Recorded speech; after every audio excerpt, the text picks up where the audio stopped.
Oh iya Pak, dikit lagi Pak. Nah, kan udah dikumpulin.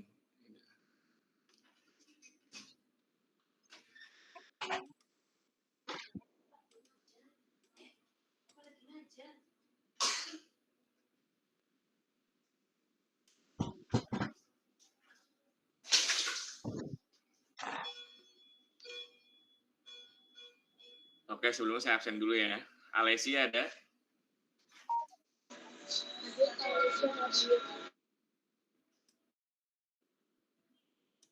Amanatun? Hadir Bapak. Ajeng? Hadir Pak. Anindita? Hadir Bapak. Anastasia? Hadir. Anissa Syafa? Hadir Pak. Denisa? Hadir Pak. Dinda? Hadir Pak. Apa bedanya sebenarnya sih antara metabolisme obat fase pertama dengan fase kedua ya? Ini beberapa diskusinya ya. Yang pertama ada pendahuluan, kemudian ada beberapa reaksi pada metabolisme obat fase pertama, dan juga nanti ada kesimpulannya.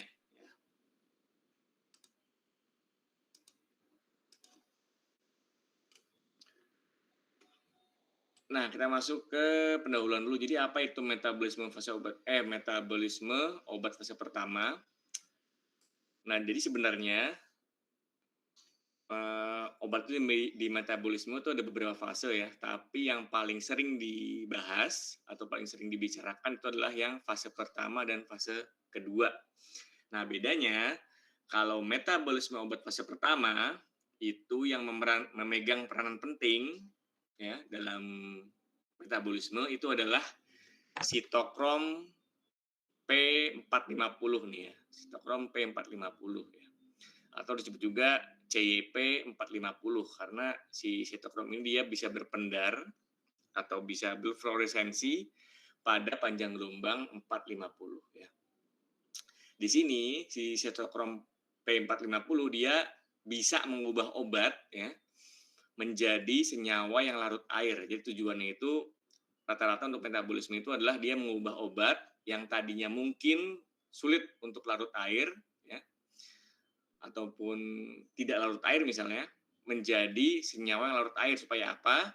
Supaya nanti obat tersebut bisa diekspresikan ya atau bisa dikeluarkan ya. Bisa dari melalui beberapa organ. Nah, pada metabolisme fase pertama itu dia dikeluarkan atau diekspresikan melalui ginjal ya dan atau hati ya. Jadi bisa dua tuh. Bisa melalui ginjal dan hati atau ya melalui ginjal atau hati. Di sini terlihat bahwa untuk metabolisme obat fase pertama itu yang memegang peran penting itu hanyalah si CYP 450 yang bisa mengubah obatnya seperti itu ya. Nanti rata-rata reaksinya adalah reaksi oksidasi pada metabolisme obat fase pertama.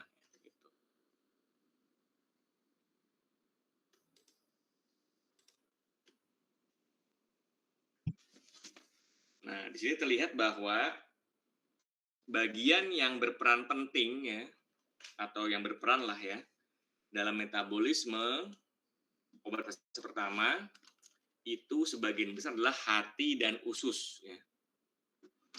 Sementara, walaupun tadi disebutkan, ginjal itu hanya memegang peranan yang kecil gitu. Walaupun nanti penting juga itu si ginjal. Jadi, pada pathway 1 atau metabolisme obat fase pertama yang paling sering digunakan organnya adalah ginjal dan usus di situ ya.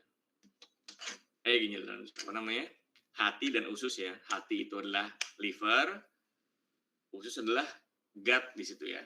Gut tulisannya. Kemudian ginjal adalah kidney, tulisannya seperti itu ya.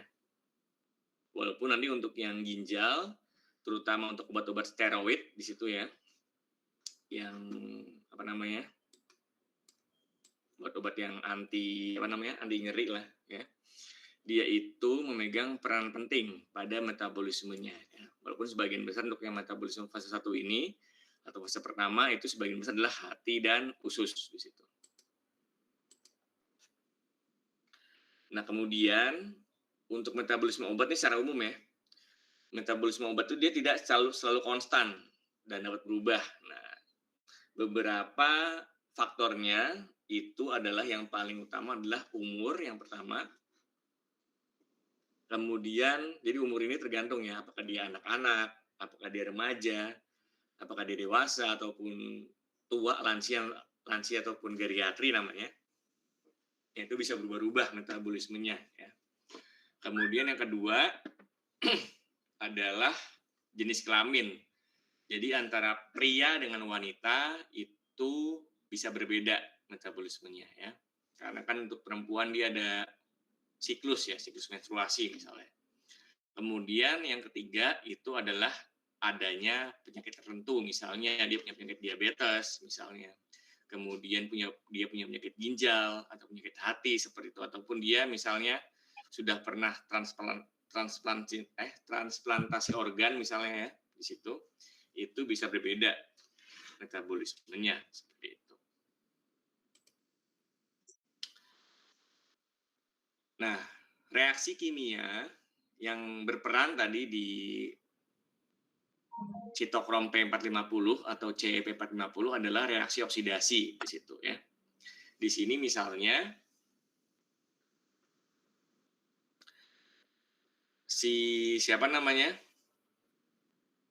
NADPH ya, yang terdapat pada sitokrom tadi, adanya H+, kemudian adanya O2 di situ ya, ada oksigen ya, pada CYP450. Ketika ada obat yang masuk misalnya nih di sini RH itu obatnya, dia bisa teroksidasi obatnya, berubah menjadi ROH nah, di situ ya, atau nanti ada penambahan gugus hidroksil di situ. Nah, ada penambahan gugus hidroksil ini menjadikan si obat ini lebih larut air kan ya, karena kan ada ikatan hidrogen di situ antara si O pada gugus hidroksil di ROH-nya dengan air ya. Gitu. Akibatnya nanti dia lebih larut air. Dan akibatnya nanti apa? Akibatnya dia bisa diekspresikan dari dalam tubuh gitu.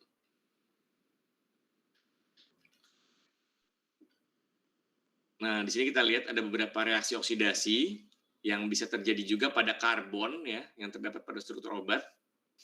Misalnya di sini pada obat yang memiliki gugus fungsi aromatik ya, atau cincin aromatik.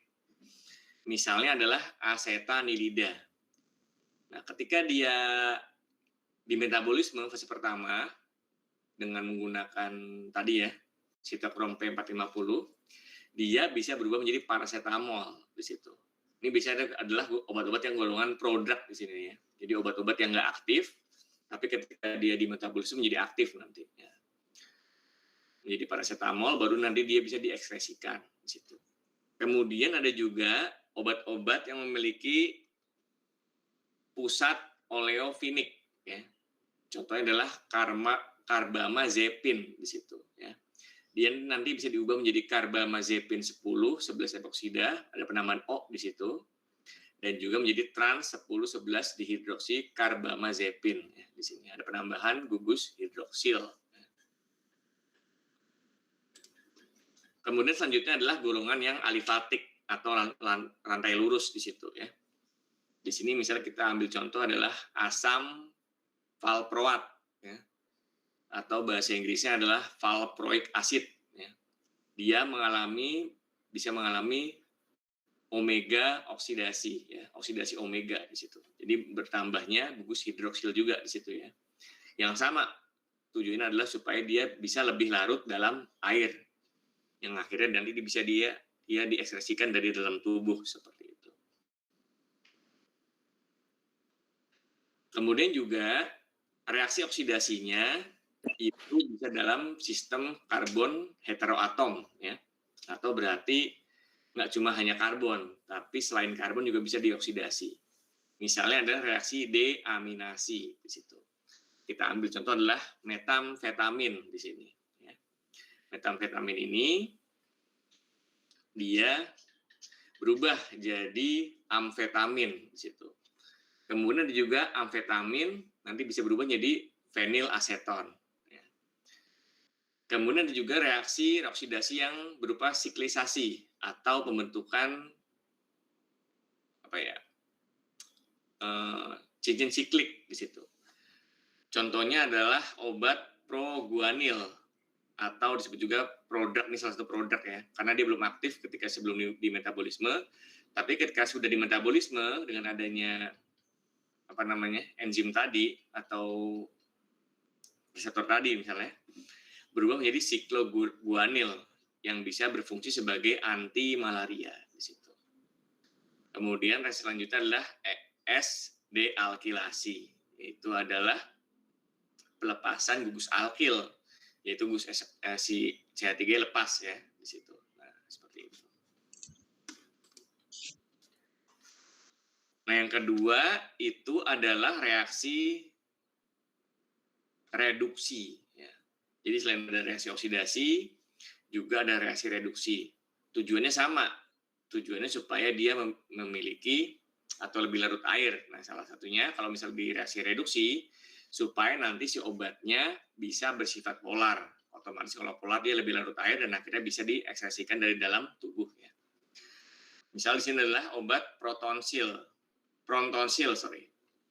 Dia bisa berubah menjadi 1,2,4-triaminobenzen plus sulfanilamida ya di situ ya. Ini kelihatan bahwa ketika dia direduksi bertambah, maka ada bertambah juga atom hidrogennya di situ.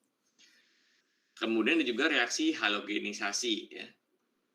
Nah, halogenisasi ini berarti bukan nambah halogen tapi keluar halogen di situ. Nah, akibatnya nanti misalnya ada halotan di situ, dia BR keluar nanti digantikan sama atom hidrogen. Ini kan berarti kan reaksi reduksi nih karena tambah atom hidrogen ya. Akibatnya dia lebih larut air nantinya dan juga bersifat polar di situ. Nah, kemudian selain ada reaksi oksidasi, ada reaksi reduksi, ada juga reaksi hidrolisis. Ya, reaksi hidrolisis ini terjadi pada senyawa-senyawa eter dan juga amida. Ya, ester juga sama. Ya. Dan biasanya reaksi hidrolisis dia terjadi pada obat-obat jenis prodrug, di mana prodrug itu adalah obat yang tidak aktif atau belum aktif pada sebelum metabolisme, tapi ketika dia di metabolisme menjadi aktif ya, baru bisa bereaksi dan juga bisa mengobati lah seperti itu. Misalnya contohnya dari obat yang golongan ester misalnya itu adalah aspirin. Ya. Aspirin ini bisa dihidrolisis ya dengan adanya air menjadi asam salisilat. Yang ini baru aktif nih. Ini adalah dalam bentuk produknya. Ya. Kemudian untuk yang golongan amida itu berarti dia memiliki ikatan antara CO dan juga NH. Ya. Dia bisa dihidrolisis menjadi PABA. Ya. PABA itu singkatan ya. Para amino benzoic acid. Asam para amino benzoat plus yang aminanya. Ya, seperti itu. Nah, kesimpulannya, sebagian besar pada metabolisme obat fase pertama ya, itu banyak dilakukan oleh sitokrom P450 nih enzim ya. Enzim. Nah, reaksinya itu yang pertama tadi yang paling sering adalah oksidasi, kemudian ada reaksi reduksi, kemudian ada reaksi hidrolisis. Ya. Kemudian untuk enzim utamanya itu adalah sitokrom P450, walaupun nanti ada enzim-enzim lain misalnya. Ya.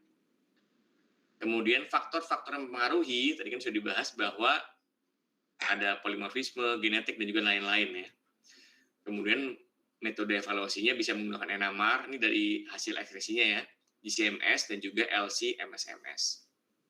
Nah, konsekuensinya selain bisa mengobati atau memiliki efek farmakologis, dia juga memiliki toksisitas ya.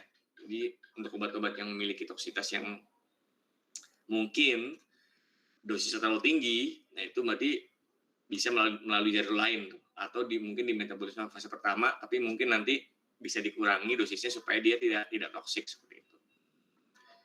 Nah, aplikasinya nanti dia bisa untuk mengembangkan produk, karena produk ini pada metabolisme obat fase pertama dia belum aktif. Nah, tapi ketika di metabolisme baru dia menjadi aktif ya.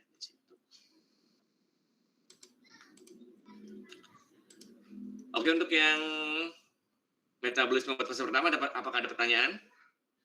Atau kita lanjut lagi?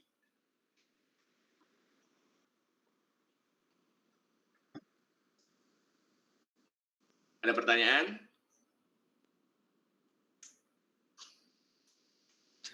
Sudah ada Bapak, bisa dilanjut.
Udah kelihatan PPT-nya?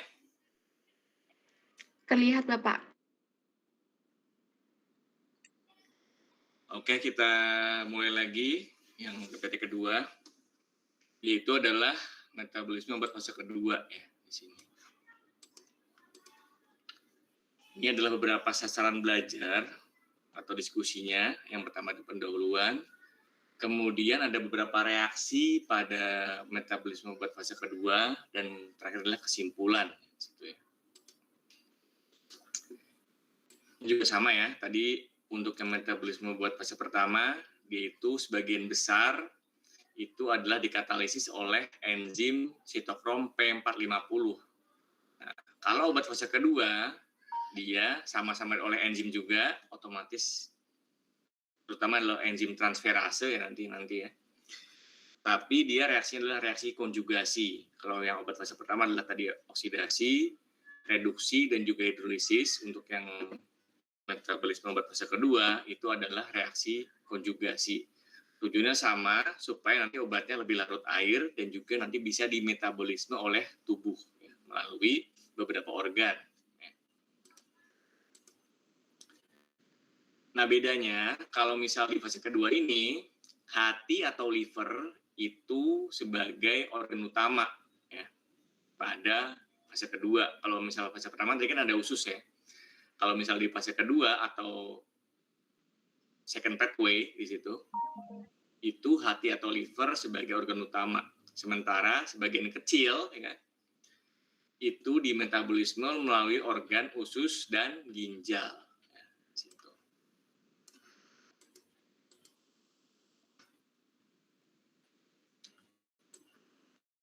Nah, ini adalah beberapa substrat, inhibitor, dan juga inducer. Inducer itu berarti yang menginduksi kecepatan dari proses katalisisnya lah ya. Yang berperan dalam metabolisme obat fase pertama dan juga fase kedua ya di situ. Ini misalnya pada metabolisme obat fase pertama ya, yang dikatalis oleh enzim CYP3A misalnya, itu misalnya ada substrat midazolam. Ya. Nah, dia bisa diinhibisi atau berarti aktivitasnya berarti tidak terlalu aktif ketika ada obat ketokonazol di situ. Misalnya kayak gitu ya. Kemudian misalnya yang obat fase kedua, yang metabolisme obat fase kedua, misalnya pada enzim uridyl glukotransferase misalnya nih, rata-rata transferase semua di sini enzimnya. Misalnya substratnya itu adalah bilirubin misalnya, dia bisa diinhibisi atau bisa berkurang aktivitasnya, kemampuan si enzimnya ini, si UGTS ini, ketika nanti ada paklitasel di situ ya, misal kayak gitu ya. Jadi ini alasannya kenapa beberapa obat itu tidak boleh diminum secara bersamaan ya, karena dia bisa menginhibisi satu sama lain seperti itu ya. Akibatnya apa? Akibatnya aktivitas farmakologisnya jadi berkurang ya, karena diinhibisi oleh obat lain misalnya seperti itu.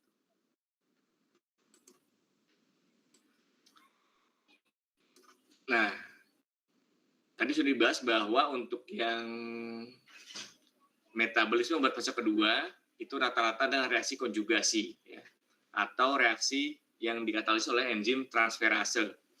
Nah, yang pertama adalah enzim UDP glukosil transferase.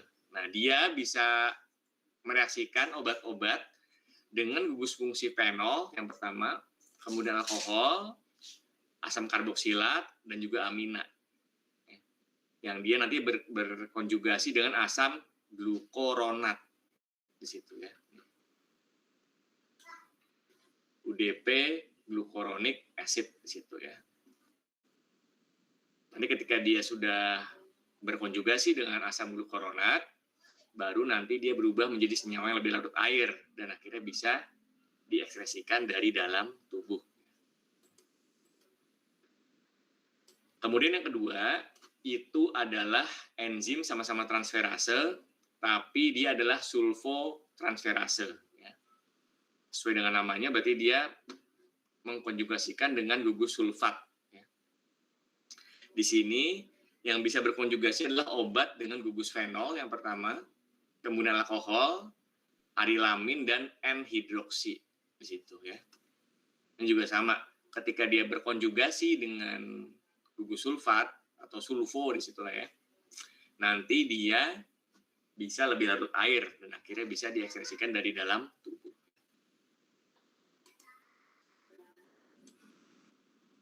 Nah, kemudian ada lagi glutathione S-transferase di situ. Nah, berarti dia sesuai dengan namanya, dia berkonjugasi dengan glutathione, di mana glutathione ini adalah gabungan 3 asam amino yang melalui jembatan peptida. Berarti ada tripeptide di situ ya. Nah, glutathione ini juga bisa mengubah obat yang mungkin tadinya itu sulit atau tidak larut air di dalam tubuh menjadi lebih larut air ya. Nah, inilah beberapa contoh obat yang melalui metabolisme fase kedua beserta reaksi dan juga enzim yang digunakan. Ini yang pertama misalnya adalah obat jenis kloramfenikol. Nah, enzimnya itu tadi yang berperan adalah UGTS ya, UDP glucuronyl transferase. Nanti dia berarti berkonjugasi dengan gugus glukosa. Kemudian ada juga paracetamol dan juga salbutamol, dia itu berkonjugasi dengan gugus sulfat, berarti enzimnya adalah sulfotransferase. Kemudian asam kolat, dia itu dengan N-asil transferase. Kemudian tadi paracetamol selain dengan gugus sulfat juga bisa berkonjugasi dengan glutathione. Ya. Seperti itu ya. Nah, kesimpulannya, perbedaan utama antara metabolisme obat fase pertama dan fase kedua itu terletak pada enzimnya dan juga reaksi yang dilakukan gitu. Kalau di obat fase pertama itu enzim utamanya adalah CYP450, sedangkan pada fase kedua adalah contohnya adalah enzim-enzim golongan transferase. Tadi contohnya adalah UGTS, sulfotransferase, kemudian ada glutathione S-transferase di situ.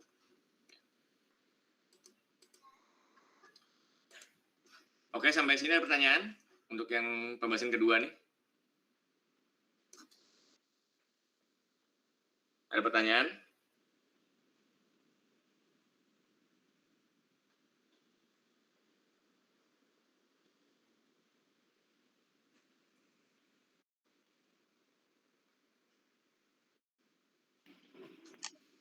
Sepertinya tidak ada, Bapak. Oke, kalau sudah tidak ada pertanyaan lagi, mungkin untuk kuliahnya saya ini dulu ya, akhiri. Kurang lebih saya mohon maaf. Wabillahi taufiq wal hidayah. Wassalamualaikum warahmatullahi wabarakatuh. Waalaikumsalam warahmatullahi wabarakatuh.